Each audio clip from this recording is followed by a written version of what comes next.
We are live post-Easter. My son had his first Easter yesterday, and it was awesome. He found the golden egg. It was the best thing ever. But today is not about my son or Easter. Today is about the truth behind 10,000 steps. We're going to be giving you guys some action items so that you can leave this call not only knowing some maybe new fun facts and have some education, but have some actionable items to what you can do to make your steps more effective for fat loss. And as always, I am joined by the lovely, the one, the only, the formidable, the I'm still laughing about lovely, but yeah, go on. No, come on. We love you. Okay. All right. I'm tagging everyone here as well. All right. So I'll let you take it. We're talking about how we're talking about the truth behind 10,000 steps. The first thing that we had talked about right before we got on this call was you had said one of the biggest myths that you've been talking about with your clients the last few weeks has been that all steps are created equal, right? Like people have their wearables that says 10,000 steps, and I could have a wearable that says 10,000 steps. You have a wearable that says 10,000 steps, but we could be burning drastically different calories, drastically different muscle engagement. Tell us about that. You know, so Coach Ryan and I were joking around, and I said there are certain conversations that I have with clients regularly. I don't mean the same client, the same conversation. I mean the same conversation across many, many clients. And I need to just start recording them because I've been doing this for years, and I try to be very time efficient. And I can't believe that I haven't recorded this already and just said, hey, listen to this. And me just hit like number 2 and talk about it. So it started with, I like fun facts.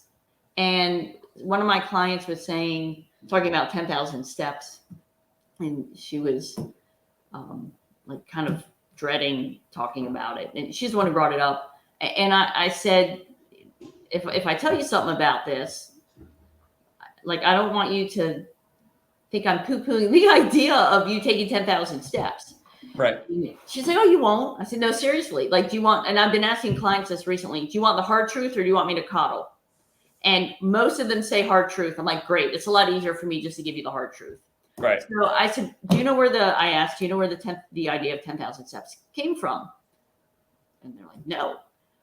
I said, it's not what you think. It was actually in the 1960s. In Japan, there was a company that came out with a new product called a Manpokai. And that translated, they named it that because apparently, this part I'm not certain of, but it translates to 10,000 steps. It was a pedometer, one of the first pedometers. It was purely a marketing ploy. It had absolutely zero to do with fitness. Okay, so let that sink in, right? A lot of people are basing the number of steps in their lives for years on marketing. Okay, so now that's the truth. It's all marketing.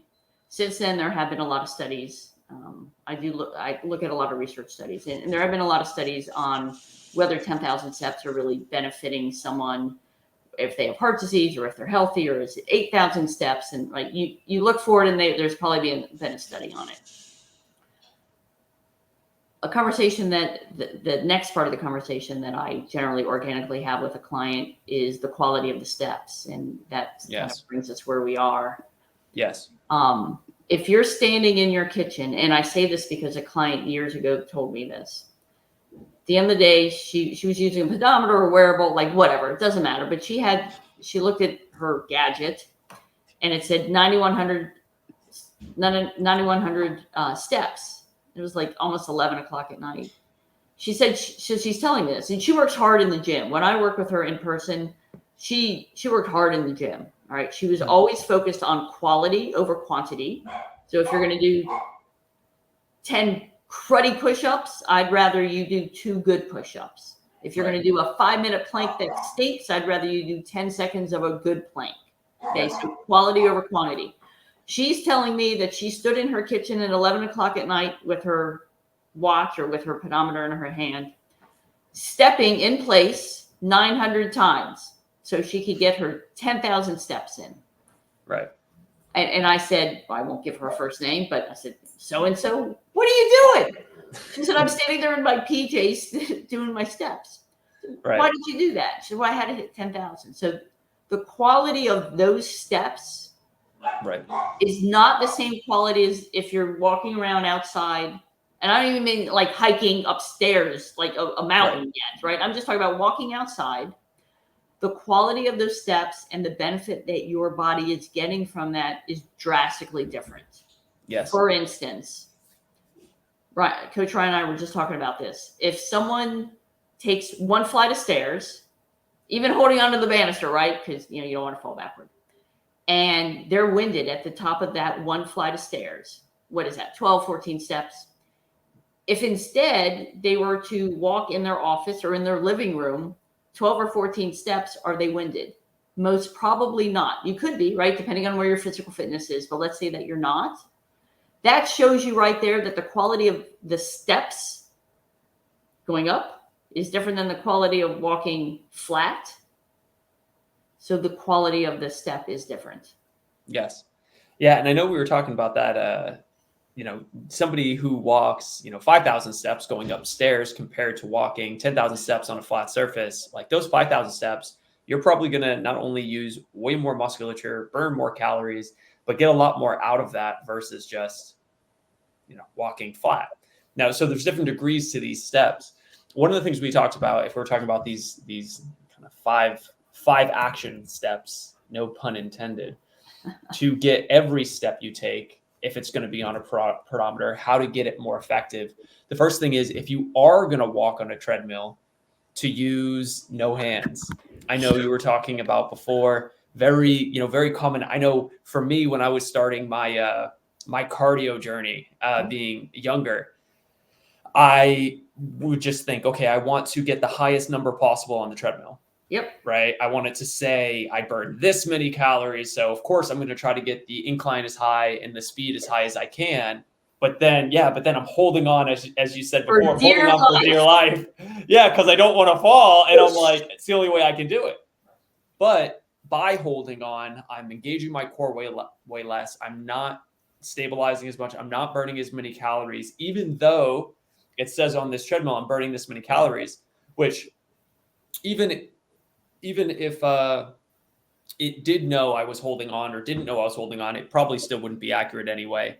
So that first piece really is, hey, if you're going to walk on the treadmill, no hands, right? Burn more calories. It's better being on a slightly lower incline, because that also translates, if we're talking about inclines and not holding on, that translates to more balance, which is what you want as we get older. You want to be, of course, having better knee health. Like if you're leaning back on this crazy incline, you're probably not striking with a bent knee. You're probably striking with a straight knee. And like, that's not that great to be able to build like really strong knee joint, or at least that, in my opinion. I could be wrong, I suppose. But those are the things that come to mind for me. No, agreed. It's, like how high is the resistance? How high is the incline? I thought that years ago also. Yes. But if who's ever listening, if you're one of the holding on for dear life, right? So you don't push off the back. I challenge you in a friendly challenge to get on your treadmill, and instead of having the incline here, lower it halfway. Yes. Put your hands on it to start so you don't whoosh off the back. And then take your hands off and have your hands off the entire. You pump those arms if you need to so you don't fall back. I mean, you're already going to be leaning forward because of the incline. I mean, that's down. You have to do that or you will slide off the back. But I challenge you to do that and feel the difference. Oh, yeah. If you need to lower it even more, you're not a bad person. That's okay. You're doing better for your body. So be smart about your time exercising. Definitely. And then we have number 2, which is change the activity itself. So instead of walking on a flat surface or an incline, walk up stairs. Stairs are probably one of the most effective, we'll say, I mean, I don't even necessarily want to call it low intensity because, man, it can get intense, but I'll say slower movements, right? You have walking, walking upstairs. It'll increase the intensity, but it's not like dynamic, we'll say. Walking upstairs isn't like super dynamic. So the risk of injury is quite low. But yeah, if you're going to do your steps, walk upstairs. Super significant. I mean, you're probably going to, calorie wise, not that we should really be worried about how many calories we're burning from exercise. Right. But if that is a concern of yours, you're going to be burning probably, I mean, I would argue double the calories. Yeah, I agree with you that a lot of people are very focused on the calories that they burn during exercise. And this will likely be a topic for a future podcast. So I don't want to burst anyone's bubble, but stay tuned for a future podcast because you're not going to like the truth. However, in the meantime, Coach Ryan is right. When you're going upstairs, you are burning more calories, and you're also creating some more resistance to your body. It's not just, there's resistance training, and this is not resistance training unless you have a rucksack on and you're going up the stairs or, climbing a mountain or whatever. But depending on where you are in your fitness journey, this can be really challenging. Without a doubt. You're doing 100 reps of step ups if you're trying to lose 50 pounds, I mean, this could be significant. Absolutely. You are carrying that rucksack, if you will. You are. I had a client years ago. We started talking, in the beginning, what are your goals? She said, I want to lose X number of pounds and whatever. And a few weeks into it, she sent me a note. She sent me a text and said, hey, I did this for the first time ever. And this was never one of her goals. But what she was excited about is that she had a cat and she would buy those big bags of kitty litter, like the 30-pound bags. Prior to then, she had never been able to carry one bag of kitty litter up the stairs. Apparently, the litter box was upstairs. I don't know why it wasn't in the basement, but I'm glad that it was upstairs, right? She had to walk up the stairs with it. From a fitness perspective, that's great. She was excited she didn't have to stop walking up it. And that's adding 30 pounds. And that's from doing steps and that kind of thing repeatedly, building up her endurance. Step ups are fantastic. One of my go-to movements for sure, especially with, I would say anybody starting out, if you can walk upstairs and, of course, like you have different levels of it, right? You have a stair, which could be this much. You have a stair that could be that much. Right. I love the Stairmaster for cardio. I highly recommend it instead of doing, if you can, even if it's too intense to do for like 10 minutes, do it for 3 and then go to the treadmill, right? And just kind of work your way up because you're going to get a lot more bang for your buck. Absolutely. We had Melissa said stairs are great for knee and hip muscle strength and stability. Sure are. Yep. We have number 3. Yes. Which is measure RPE, which goes in the same line of what we're just talking about. RPE is rating of perceived exertion, which is just how hard is it? If you're doing cardio that's harder, as Coach Sharon said before this call even started, you're going to be getting more out of it, cardio-wise at least, your heart. So just do more difficult movement, but then this is easy this is a balancing act, because if we're doing things that are too hard and now our brain's connecting pain to these activities, then you probably won't do them again. So you got to find that sweet spot to where it's not too easy, where you're just kind of like, not getting anything out of it, but it's really easy. But you don't want to do something too hard. Like you don't want to not be exercising and then jump into a high intensity interval training, boot camp, 45-minute class and throw up on your first day and have your brain associate massive pain to exercise, right? Don't want that to happen. So you want to find your sweet spot. And I do prefer generally for people to start too easy than too hard, because to go backwards after going too hard, you've already connected pain, versus if it's too easy, there's still room to kind of massage it. But that's just my opinion. No, I agree. There are a lot of clients that I work with, and they've had, each trainer has his or her own, they have their own philosophy. And I have a lot of clients who have come to me and they had negative experiences with previous trainers. Some of the trainers would have philosophies that they want you to be in pain and sore for weeks and They weeks. want you suffering. It's like a Right. medal of honor for them that they It did is. this to you. It is. And when my clients are sore, like we laugh about it together, I'm not laughing at them, right? They're the ones who pushed hard to get sore or to Sure. push harder. The idea behind kind of a gradual starting off easier and then getting harder as you go, a lot of that has to do with mindset and having the client get some wins under their belt and get that momentum and that motivation going. So then they'll say, well, hey, I want to try that. Oh, now it's, laughing. Okay, great. Ha, ha, ha. But, it's we're working together to help them get their goals. Definitely. Yeah. You got to create that positive feedback loop. Number 4 is make bite-sized goals. So yeah, with your 10,000 steps, with whatever goal you have for cardio, whatever it is, just make bite-sized goals. Allow yourself not to be perfect, as Coach Sharon would say. And that's just going to allow you to be more on a track for long term. And the one thing I wrote down with this was how do you eat an elephant, right? One bite at a time. Yes. That's the answer. You got to do it one bite at a time. And then the last thing we wrote down was awareness. If you're not aware, can't. Yeah, I mean, when anyone starts a new program, whether it's fitness or nutrition or something not even in this industry, whatever it is, you get a new car, you want to drive it everywhere, right? It's new, it's shiny, you're excited about it. Changing behavior is really difficult for long term. It's really difficult. It's different than just buying a shirt or buying a car even. Yes. And being aware of where you are in that journey and being honest with yourself is the first step to being successful. Definitely.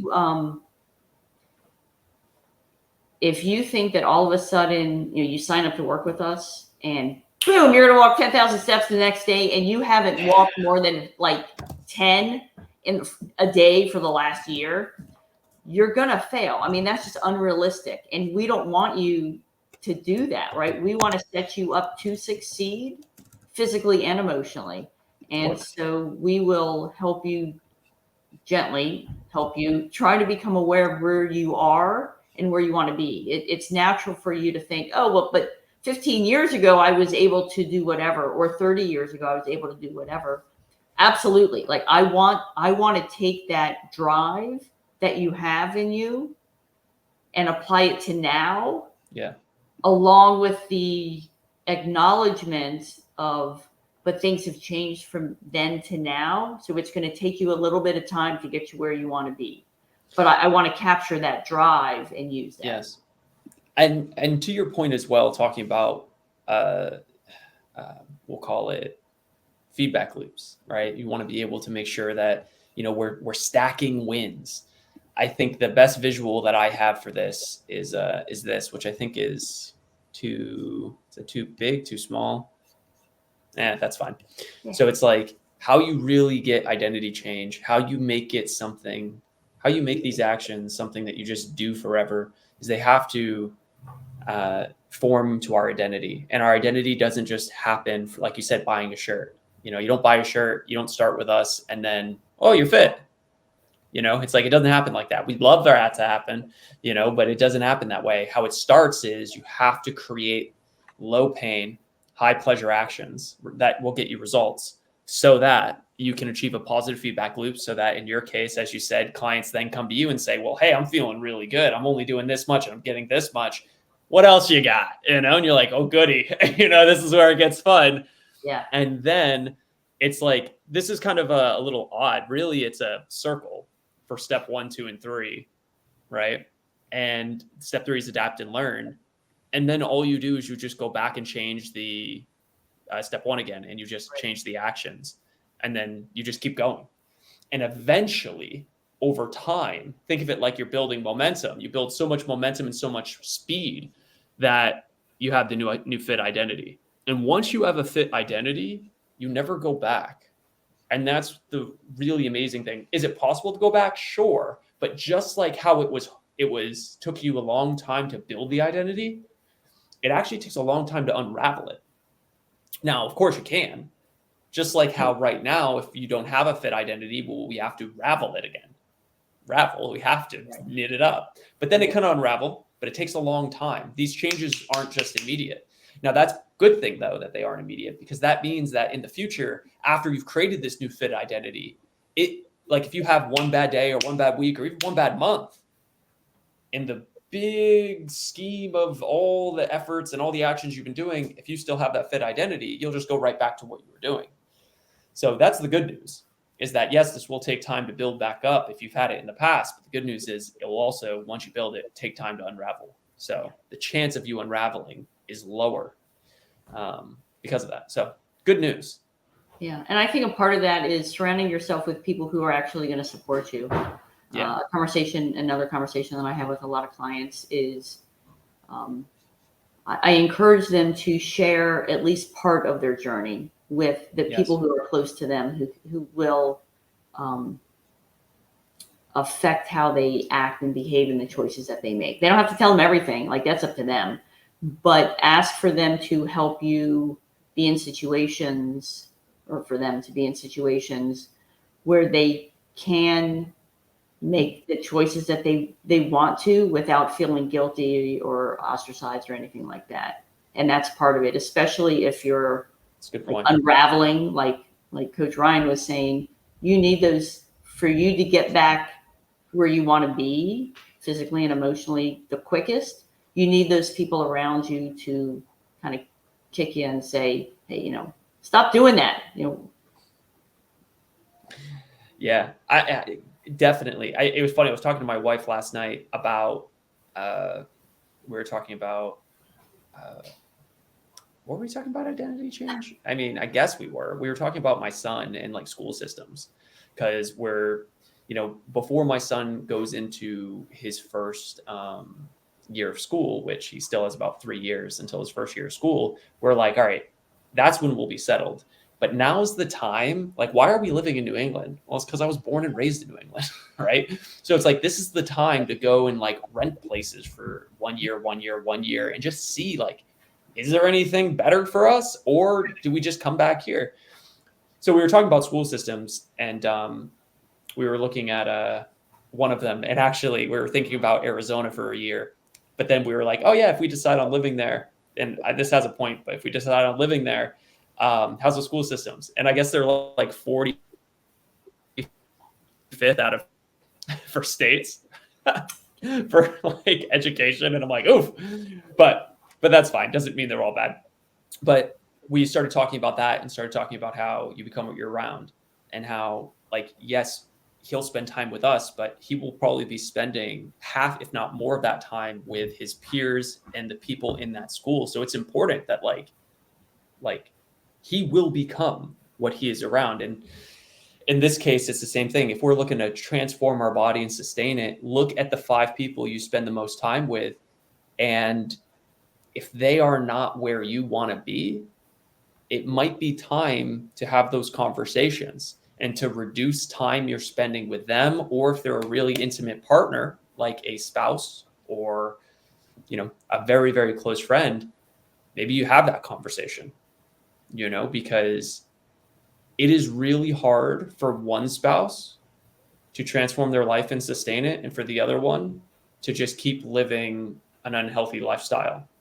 Because again, human nature is the path of least resistance. And it's very easy when this person says, I'm just going to order burgers and fries, which actually aren't that bad, or they don't have to be bad, but let's just say I'm going to eat something very non-optimal and unhealthy. And this person goes, fine, it's going to happen. So it's way easier when this person is able to be on the same level as you and the same wavelength. So having that equal commitment is really powerful, which is why I've seen a lot of success with the RNs we work with that are like, hey, can my husband do this too? I'm like, yeah, let's do it. That's super powerful. And then you get your kids way more bought in, because it's not just one parent doing it, but it's 2, Absolutely. Good stuff. We've already been chatting a lot. Hopefully this was beneficial, guys. Gloria, good to see you this morning. If this is helpful at all, feel free to like this, comment. Coach Sheridan and I always come back and answer. If you have any questions at all, just let us know. We're here for you. Hope you all had a super happy Easter. We'll be back tomorrow with one of our new coaches, Coach Andrew, who is very, very excited to be part of the team. So we'll see you then. Bye.